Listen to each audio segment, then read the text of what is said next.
Assalamualaikum warahmatullahi wabarakatuh. Alhamdulillahilladzi arsala rasulahu bil huda wa dinil haqq liyudhhirahu 'alad dini kullih wa kafa billahi syahida. Asyhadu an la ilaha illallah wahdahu la syarikalah wa asyhadu anna Muhammadan 'abduhu wa rasuluh. Allahumma salli wa sallim wa barik ala nabiyyina Muhammad wa ala alihi wa sahbihi ajma'in, amma ba'd. Kita lanjutkan kajian kita.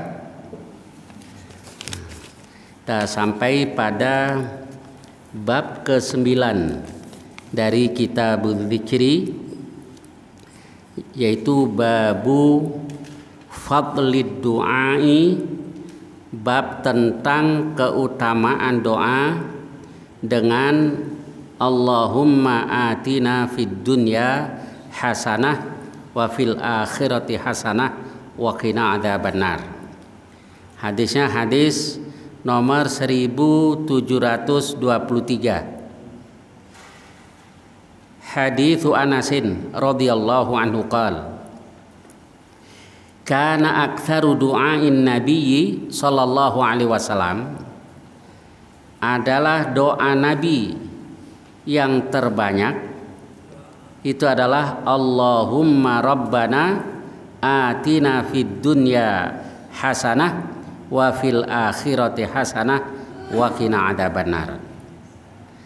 Allahumma, ya Allah, rabbana, wahai Tuhan kami, atina fid dunya hasanah, berikanlah kepada kami kebaikan di dunia, wa fil akhirati hasanah, dan kebaikan di akhirat, wa qina adzabannar, dan jauhkan kami dari siksa neraka.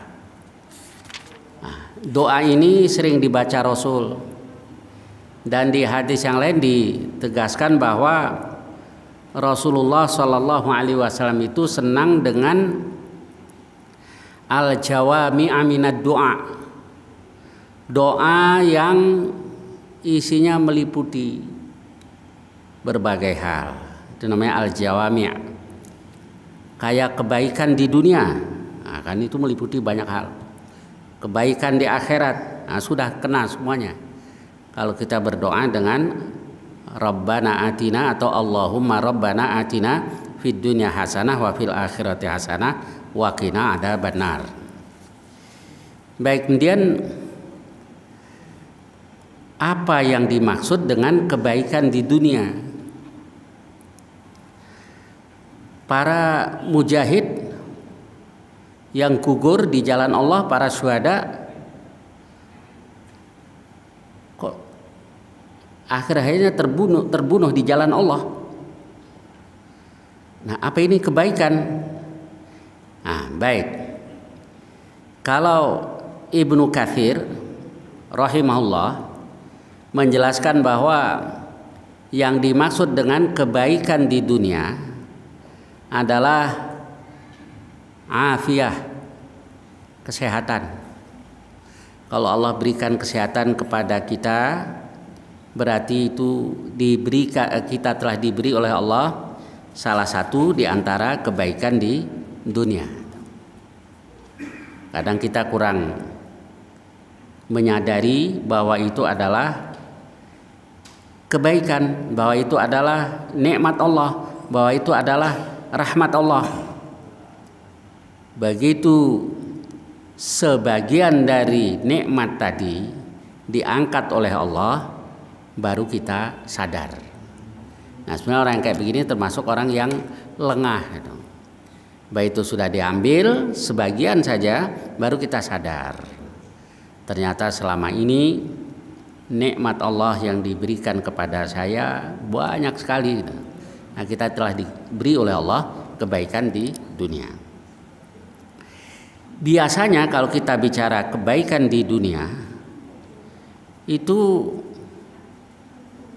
yang orang pikirkan harta. Dikasih kebaikan di dunia, hartanya banyak, kaya raya. Enggak juga. Sebab Nabi SAW juga katakan, Kalau harta itu Allah berikan kepada orang yang Allah cintai dan yang tidak dicintai. Tapi kalau ad-din, agama, Allah berikan kepada orang-orang yang Allah cintai. Jadi ukurannya nggak selalu dengan harta. Yang kedua kata beliau darun rahbah, rumah yang luas. Jadi kalau dikasih rumah yang luas oleh Allah, itu adalah salah satu kebaikan di dunia. Ya, ada yang dikasih itu, ada juga yang tidak. Sebab rumah yang luas pasti banyak kebaikannya lah. Contohnya, kalau Nabi suruh memisahkan anak-anak kita di tempat tidur, itu kan kita nggak bisa lakukan kalau rumah kita tidak luas. Kemudian dan yang lain-lain lah. Kadang kalau terlalu ini juga nggak ada privasi nanti dari keluarga tadi. Maka bersyukur kalau Allah memberikan rumah yang rahbah, darun rahbah, rumah yang luas. Yang ketiga, zaujatun hasanah. Kalau dianugerahi oleh Allah istri yang cantik, istri yang taat, istri yang salihah, berarti itu kebaikan di dunia. Kayak sabda Rasulullah sallallahu alaihi wasallam, ad-dunya mata'. Dunia itu kesenangan. Wa khairu mata'iha al-mar'atu salihah. Dan sebaik-baik kesenangan dunia adalah istri yang salihah. Rasulullah sallallahu alaihi wasallam dianugerahi itu. Istri-istri Rasul semuanya adalah wanita-wanita yang salihah. Ada juga nabi yang tidak diberi hal tadi. Siapa ya? Nabi Nuh alaihissalam, Nabi Lut alaihissalam. Nah, kebaikan dalam arti ini tidak diberikan kepada beliau tadi. Kemudian yang keempat, rizqun wasi', rizki yang luas. Jadi kalau dianugerahi rizki yang luas, nah itu salah satu kebaikan di dunia. Tapi kita disuruh tawakal nih dalam rizki maupun lainnya. Gimana caranya? Kalau tawakal ya usaha. Jadi orang miskin itu kan banyak sabab. Ada kalanya karena malas, bisa. Ada kalanya ya memang begitulah Pak, takdirnya dia sudah berusaha, tapi Allah menghendaki seperti itu. Jadi ada orang yang malas dan dikasih berapa saja ya habis. Sudah yang harus dicari sababnya kan ya. Dikenali problemnya apa nih orang, apa problem assessment, lalu dianalisa kenapa dia jadi begini, karena malas, udah malas konsumtif ya, berarti harus dianalisa, problem analisis, baru dicari problem solvingnya. Baik. Nah, kalau kita tawakal dikasih nanti oleh Allah rezeki yang luas. Sebab kata Rasul, "Lau kuntum tatawakkaluna 'alallahi haqqa tawakkuli."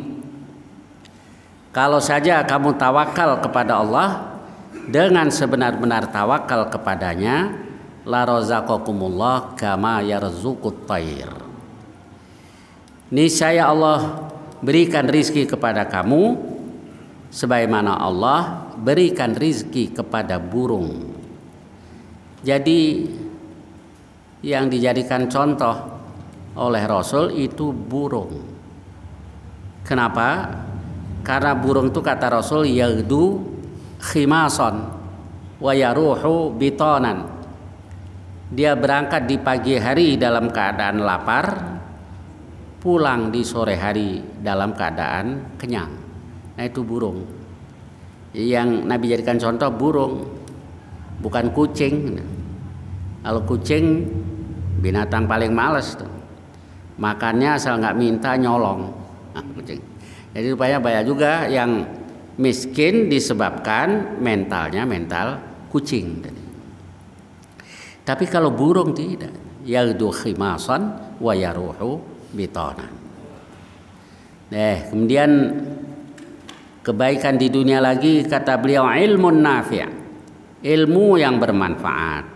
Jadi kalau Allah memberikan ilmu yang bermanfaat, telah diberikan kepada kita salah satu bagian dari kebaikan di dunia.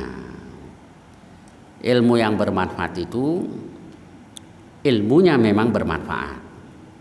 Kalau yang tidak bermanfaat, ilmunya memang tidak bermanfaat. Kayak belajar sihir, itu buat apa?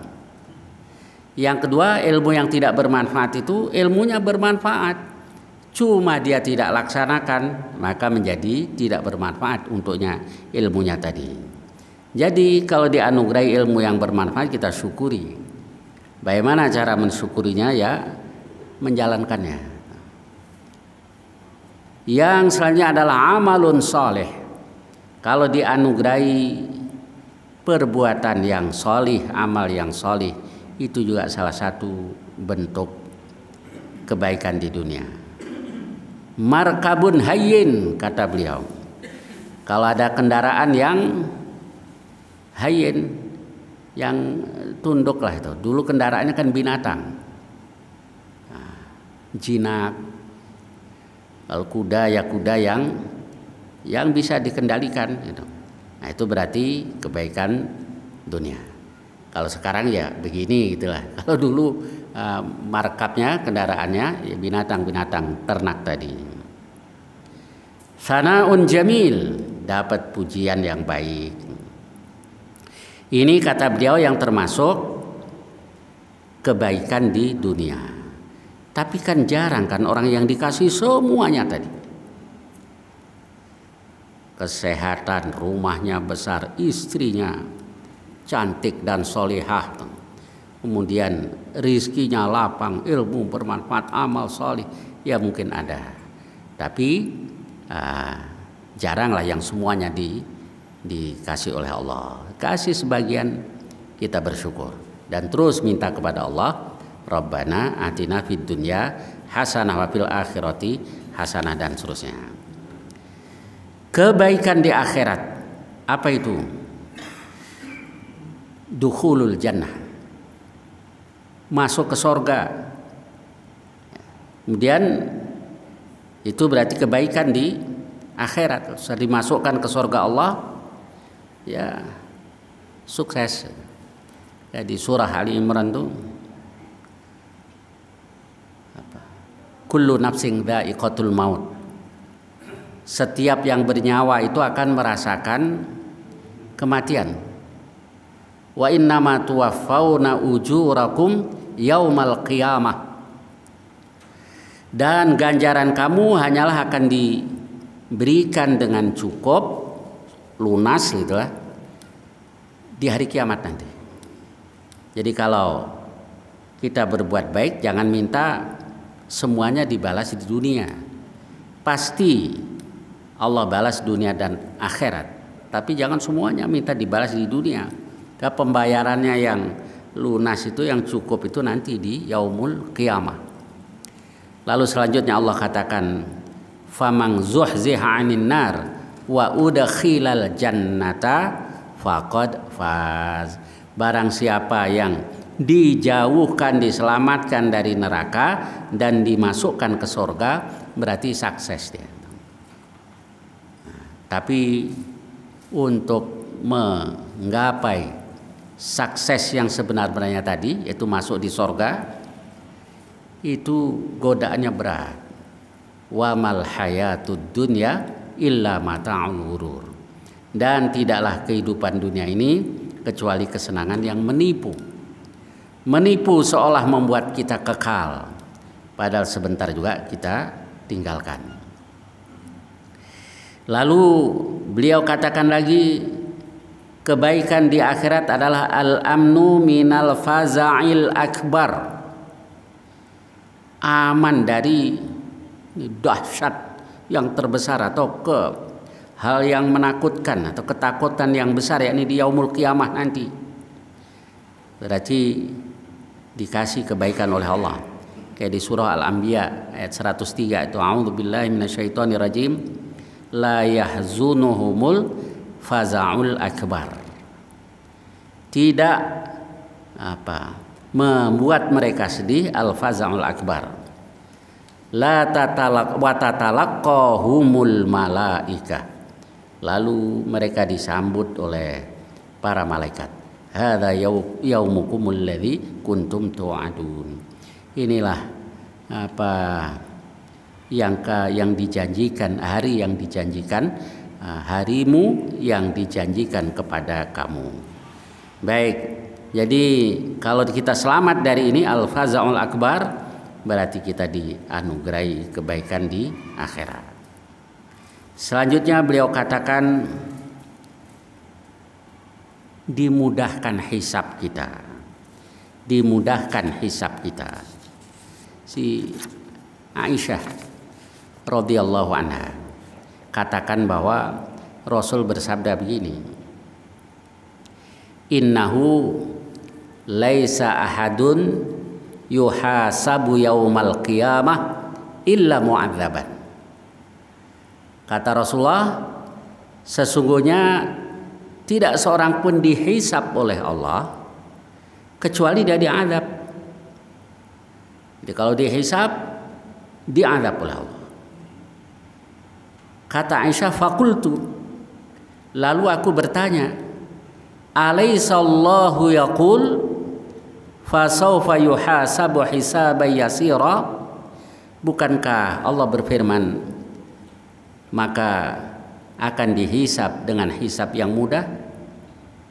Qal, Nabi bersabda, itu hanya ditunjukkan saja. Innahu man nuqishal hisab udziba. Tapi kalau ditanya, maksudnya itu lima taf'alu kada wa lima lam taf'al kada faqad udziba. Berarti dia diazab oleh Allah. Itu yang ada dalam riwayat Ibnu Jarir At-Tabari. Nah, sebab di hadis lain Nabi katakan, seorang mukmin itu nanti akan dihampirkan kepada Tuhannya. Yudanal mu'minu mir rabbih. Seorang mukmin akan dihampirkan kepada Tuhannya. Fayudha'u lahu min kanafih. Lalu diletakkan untuknya tirai Allah, ditutup. Jadi hanya dia dengan Allah. Fayu'arrifuhu bidhunubih.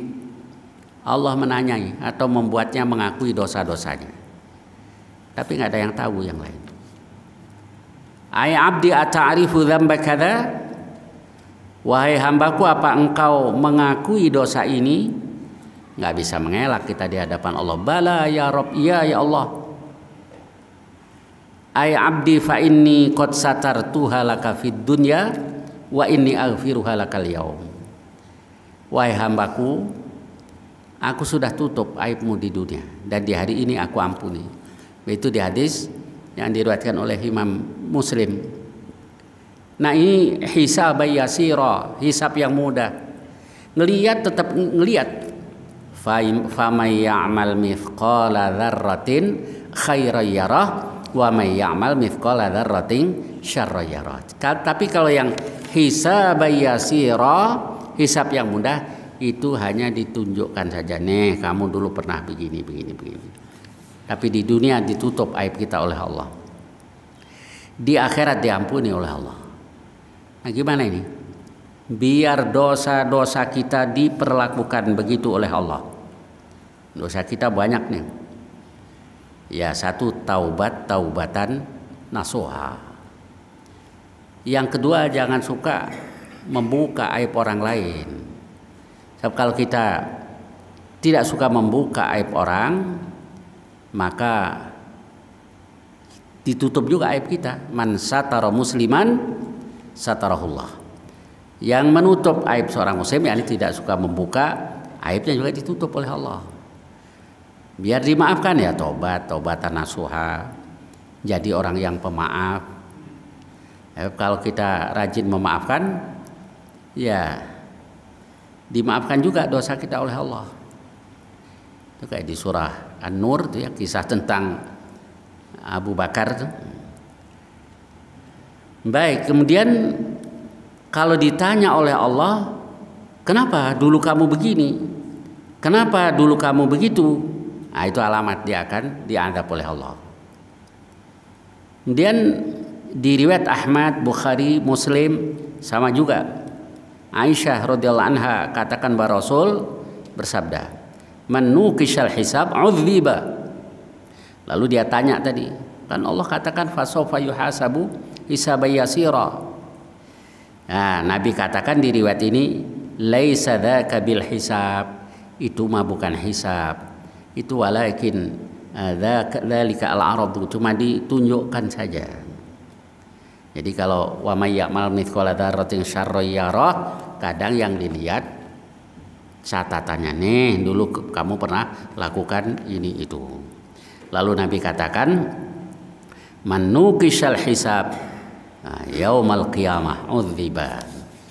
Baik, ini yang termasuk kebaikan di akhirat. Jadi dukhulul jannah, al-amnu minal faza'il akbar, lalu dimudahkan hisab kita. Baik, itu menurut pendapat atau tafsiran Ibnu Katsir. Nah, kemudian ada seorang ulama Al-Qasim Abu Abdurrahman, dia katakan, man u'tiya qalban syakiran, barang siapa yang dianugerahi oleh Allah hati yang bersyukur, walisanan dzakiran, dan lisan yang selalu berzikir kepada Allah, wa jasadan sabiran, jasad yang sabar, faqad utiya, maka sungguh telah diberikan kepadanya fid dunya hasanah, kebaikan di dunia, dan wafil akhirati hasanah wa wuqiya adzabannar, diberi kebaikan di akhirat dan dijaga dari neraka.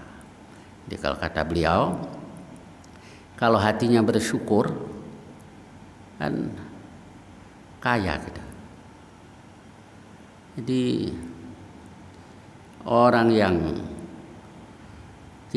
qanaah itu dia selalu bersyukur. Kalau bersyukur kaya hati. Jadi satu hadis Nabi katakan, man asbaha minkum aminan fi sirbih, barang siapa di antara kamu masuk waktu pagi, aminan fi sirbih, aman, dirinya aman, hubungannya dengan keluarganya aman, dengan tetangganya juga aman, nggak ada masalah. Mu'afan fi jasadih, jasadnya dikasih kesehatan oleh Allah. Lahu qutu yaumi, dia punya makanan untuk hari itu, nggak ada masalah dengan anak, istri, dengan keluarga besarnya, dengan tetangganya. Makan buat hari itu ada.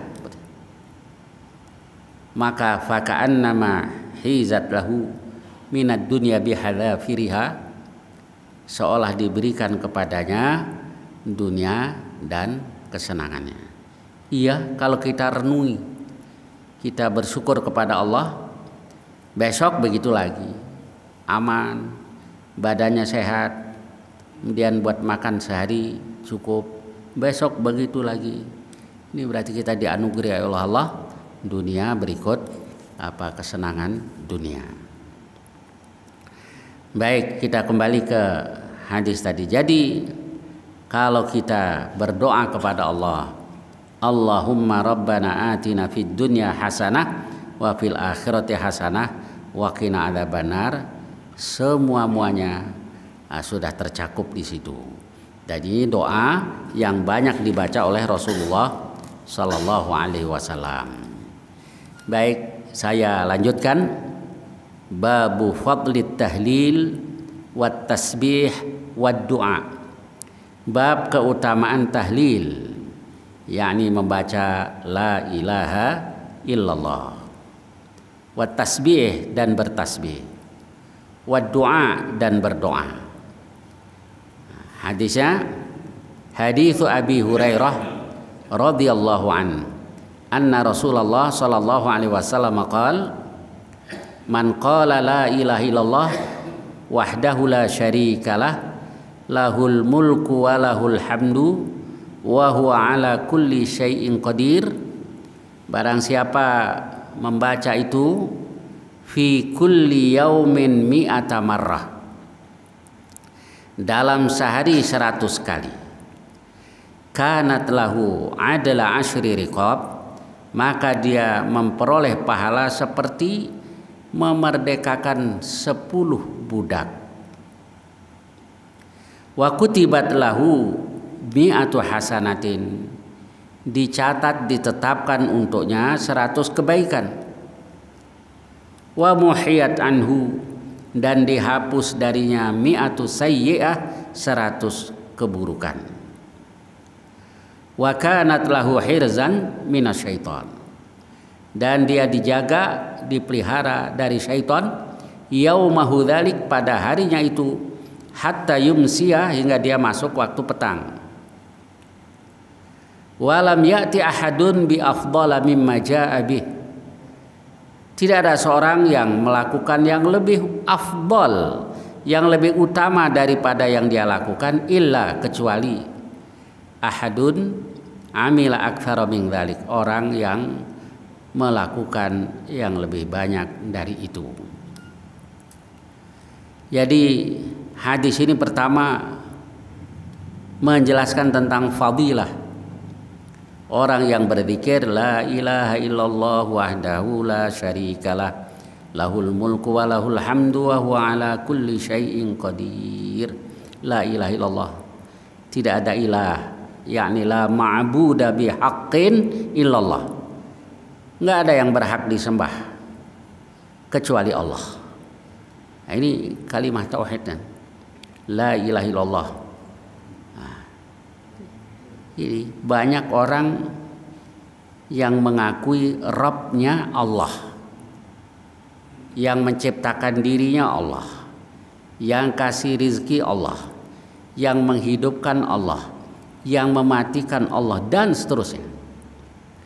Tapi ketika beribadah ternyata menduakan Allah.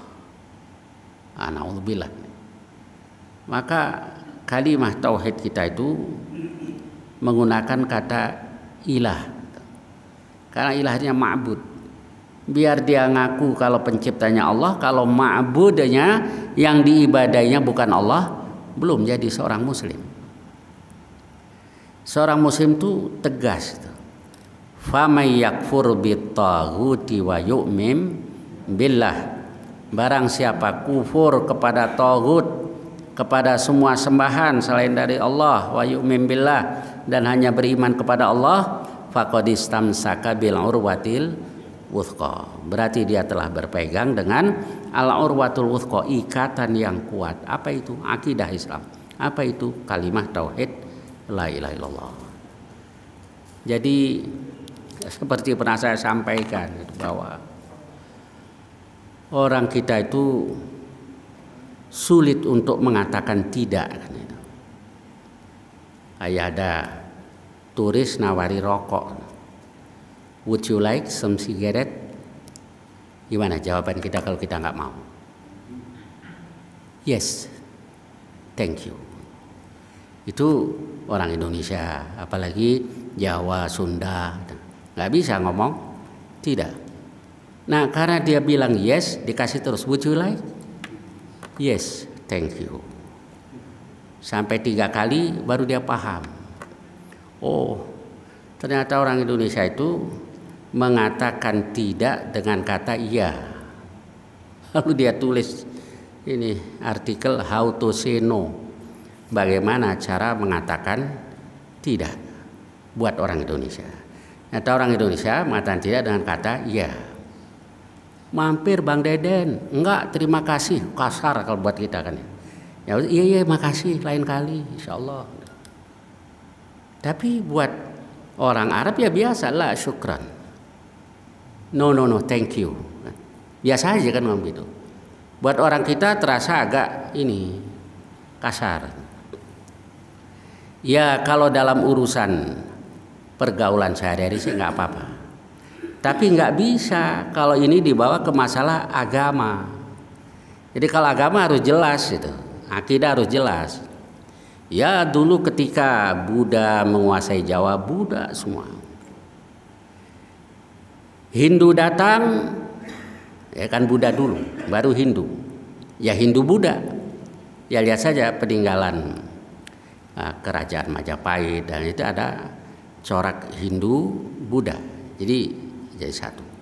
Islam datang, ada yang Muslim beneran, ada juga yang campur aduk. Ya setengah Islam, setengah Hindu, setengah Buddha, sinkritisme.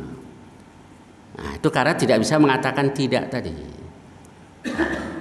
Wis agama podo wae, kabeh podo. Begitu keyakinan orang Kejawen dulu. Nah sekarang dikemas dengan berbagai macam tadi, seolah-olah profesor yang menyampaikan begini dan seterusnya.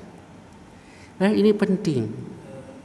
Jadi kalau mau jadi seorang muslim harus tegas. Kalimat tauhid kita itu dimulai dengan kata tidak. La ilaha illallah. Jadi bukan yang ini benar, udahlah semuanya benar. Coba kalau kita menggunakan logika. Udahlah mau logika yang tanyain ke ahlinya udah yang suka muncul di TV di ini suka berdebat ya soal logika itu. Nah, kalau ada dua hal yang berbeda, bertentangan menurut logika, itu salah satu pasti salah. Atau dua-duanya yang salah. Ini dua hal bertentangan. Nah, sekarang kalau yang satu mengatakan la ilaha illallah, yang satu mengatakan innallaha tsalitsu tsalatsa, Allah adalah yang ketiga dari 3 unsur, dua-duanya sama aja itu benar. Itu kan nggak rasional, nggak makul. Profesor juga kalau ngomong begitu ya berarti keilmuannya nggak dipakai, itu logikanya nggak dipakai. Orang beda, yang satu mengatakan la ilaha illallah, yang satu innallaha tsalitsu tsalatsa. Kok sama sih? Nah, ya nggak sama. Nah, soal toleransi kita sudah diajari oleh Allah. Saya tegas dulu ada seorang guru besar misioneris tahun-tahun berapa ya saya lupa, 80-an yang mengatakan bahwa memuji tentang toleransi di Indonesia. Nah pernyataan itu dijawab oleh Allahyarham Pak Nasir. Dia buat tulisan sumbangsih untuk Dr. Verquil, begitu yang saya ingat judulnya, itu guru besar misioneris. Lalu paragraf pertama itu ingat saya begini, apa yang dikatakan oleh Dr. Verquil itu ada benarnya. Kenapa? Karena Indonesia mayoritas Muslim, maka toleransi bisa berjalan dengan baik. Ini satu fakta yang ditutup-tutupi. Bahkan kalau bicara intoleran selalu yang dituduh itu umat Islam. Realitanya di negara manapun kata beliau, di mana umat Islam mayoritas maka toleransi akan bisa dijaga dengan baik. Lalu beliau contohkan di India yang umat Islam minoritas, bagaimana nasibnya. Mindanao Sulu di Filipina. Bahkan sesama bukan Islam Irlandia Utara, dari dulu kan konflik antara Kristen dan Katolik. Nah, oke. Dulu kami pernah diajar oleh waktu di Robito Alam Islami itu. Di antara yang ngajar Abdus Salam Anglo. Abdus Salam Anglo ini ulama dari India, Malabar dia ini. Alim, masya Allah. Cuma Malabarnya masih kental benar, jadi kalau ngomong masih agak apa? Kalau orang saya kan aja. Dia nih bahasa Arab ngajarnya. Ingat saya ngajar Al-Islam wa Syuyu'iyah itu, Islam dan komunisme. Ya kalau ngomong masih gudi-gudi itu. Qala Karl Marx, jadi bahasanya begitu. Dan dia katakan, waktu itu kan TV juga masih jarang kan nontonnya. Apalagi handphone ya belum ada lah. Di India itu masya Allah, bagaimana pemerintah memperlakukan umat Islam di sana. Ada lagi sholat id jadi ini. Tapi karena media sosial itu masih terbatas, itu jadi nggak terekspos. Sudah cari di negeri-negeri yang lain, di mana umat Islam itu minoritas, bagaimana nasibnya. Perancis yang dari dulu teriak-teriak tentang demokrasi, gimana nasib umat Islam? Bapak masih ingat ketika dulu saya bawa orang Perancis yang ke sini, saya suruh gantiin dia sementara ngajar tuh. Tahun berapa itu dulu? Itu kan Muslim Perancis. Lalu ada yang nanya kan waktu itu, apa, bagaimana Anda masuk Islam dulu? Apa enggak dibenci oleh keluarga? Oh pasti.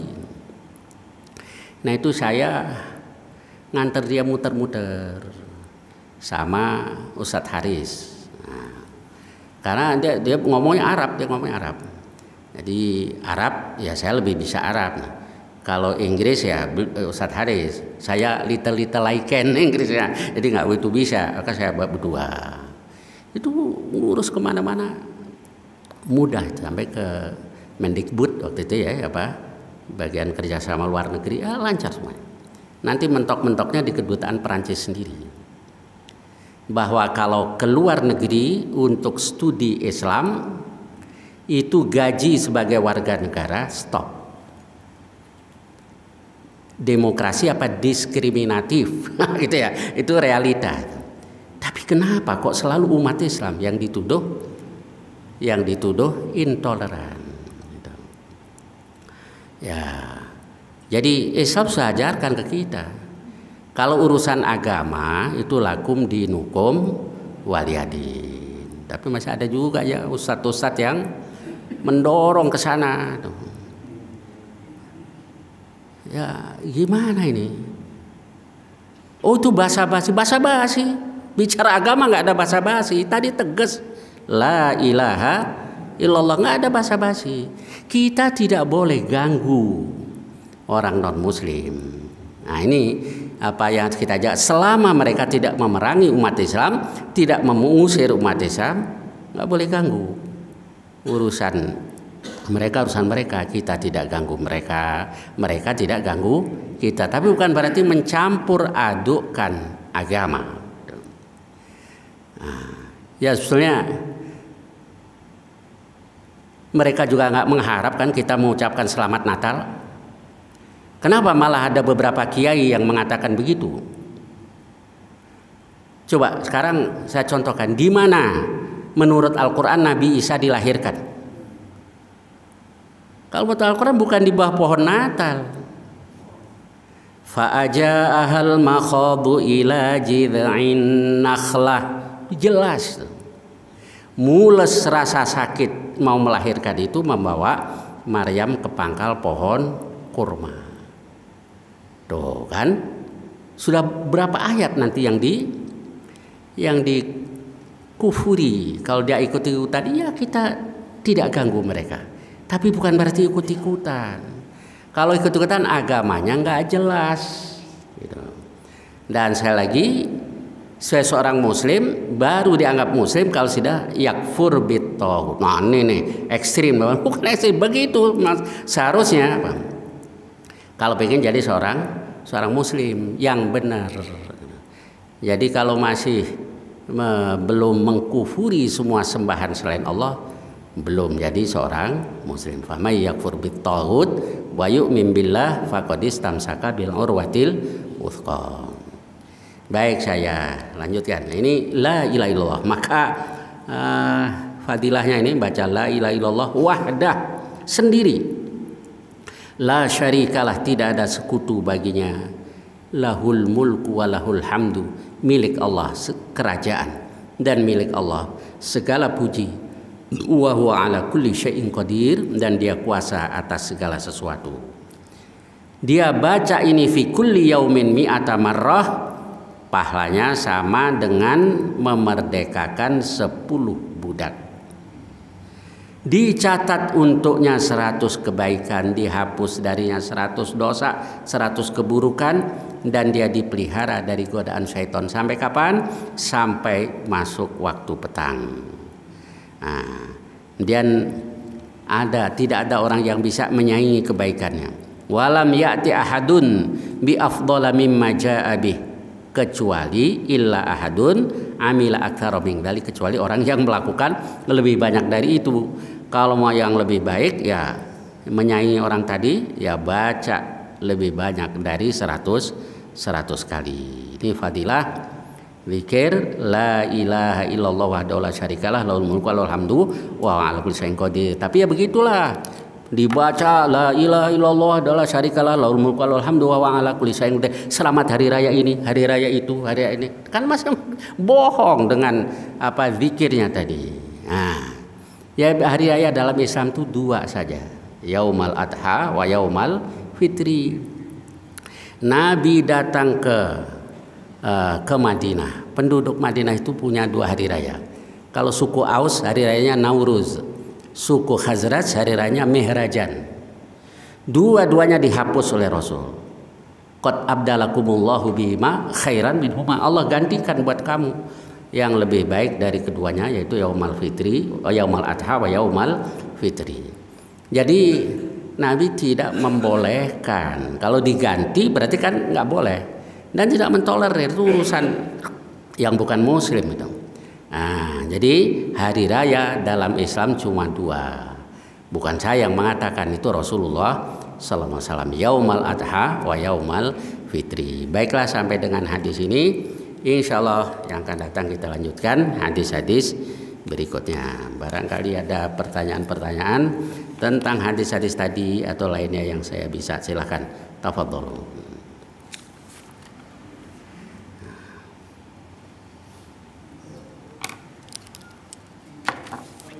Waalaikumsalam warahmatullahi wabarakatuh. Ya. Kalau di hadis kan baca istighfar itu 70 sampai 100 kali Pak Ustaz. Apakah bisa dibaca sampai sebanyak-banyaknya sampai 1000 kali gitu Pak Ustaz? Boleh. Jadi di satu hadis riwayat Muslim, aktsar. Nabi itu istighfar dan bertaubat kepada Allah lebih banyak dari 100 kali. Cuma yang nggak usah ditentukan, kalau Nabi nggak tentukan, nggak sentuhin, berapa aja itu ya, banyak mungkin. Tapi baik, betul. Manusia yang paling dekat denganku, jadi tempat duduknya paling dekat dengan Rasul, aktsaruhum alayya salatan, yang paling banyak bersolawat kepadaku. Sebanyak mungkin kita solawat. Ya, fadhal, silakan Pak.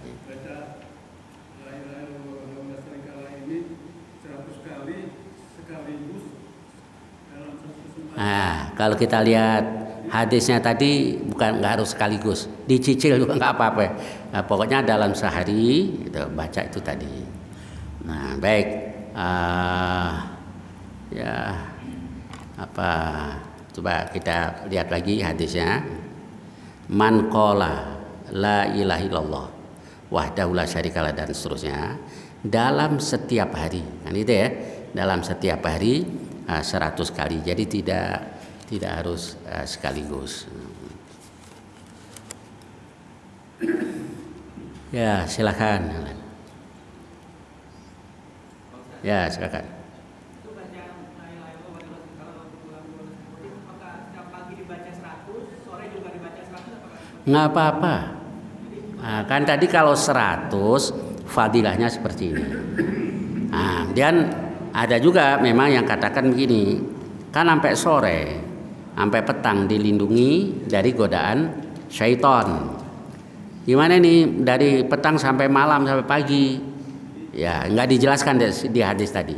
Lalu ada yang berpendapat, ya sudah, baca aja lagi biar dilindungi oleh Allah dari godaan syaitan. Nggak apa-apa 100. Boleh.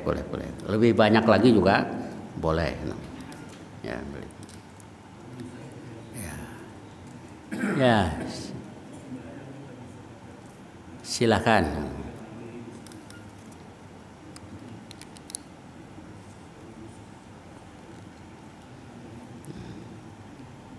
Ada lagi, silakan. Foto, silakan.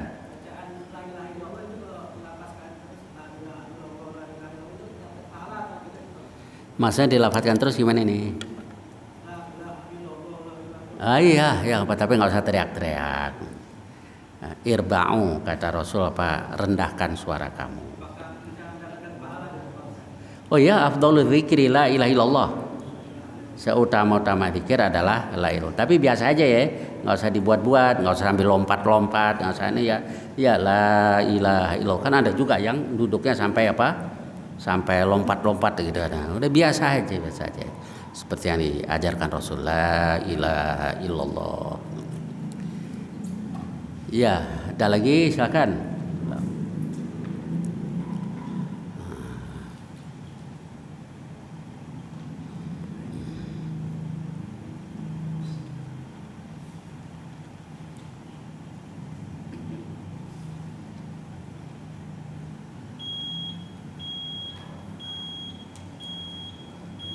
Baik, kalau tidak ada lagi, sampai di sini mudah-mudahan banyak manfaatnya. Wassallallahu ala nabiyina Muhammad wa ala alihi wasallam. Alhamdulillahirabbil alamin. Assalamualaikum warahmatullahi wabarakatuh.